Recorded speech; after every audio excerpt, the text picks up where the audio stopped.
In this video, we're going to be learning the posterior muscles of the leg. The posterior leg can be divided into two compartments, a superficial compartment and a deep compartment. Just as a reminder, the leg is the region that runs between the knee and the ankle. Let's start with our superficial muscles first.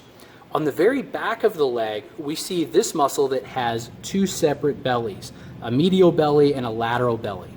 This very large muscle is known as the gastrocnemius. Gaster is a Greek word meaning belly, and nemi means leg.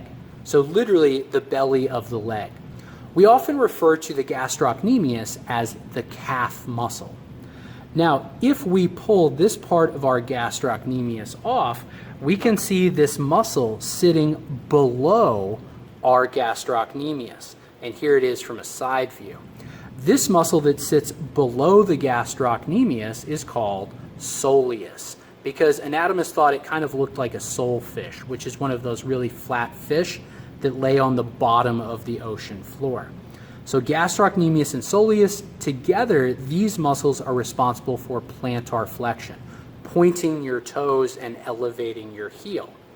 Now we're going to remove soleus and gastrocnemius so that we can see the deep muscles in the leg. If we go up to the knee region, we find this muscle here running across the knee. This muscle is called Popliteus. Popliteus is a Latin word that means back of the knee. So this is the back of the knee muscle. Its job is to unlock the knee joint. So if you think about locking your knees and then you want to bend them, you feel that kind of slight twist. That's Popliteus. Slightly twist the tibia so that you can bend the knee. If we look here, we find this nerve and this artery. Right below them, right here, we have this muscle that's sitting on the very back of our tibia.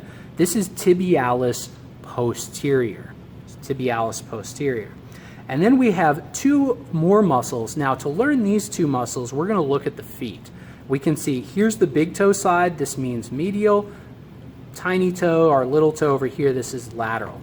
So running down along the medial side, the big toe side, we have flexor, digitorum, longus. Flexor means that we decrease the joint angle. Digitorum refers to the digits, so toes 2 through 5, and longus tells us it's a long muscle.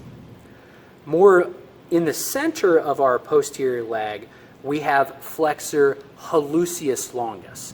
Flexor hallucis longus runs over to the big toe and causes it to flex. Hallux is a Latin word that means big toe. So essentially what happens as these muscles travel down through the ankle, they cross over. This one goes out to the toes, and this one over here goes out to the big toe.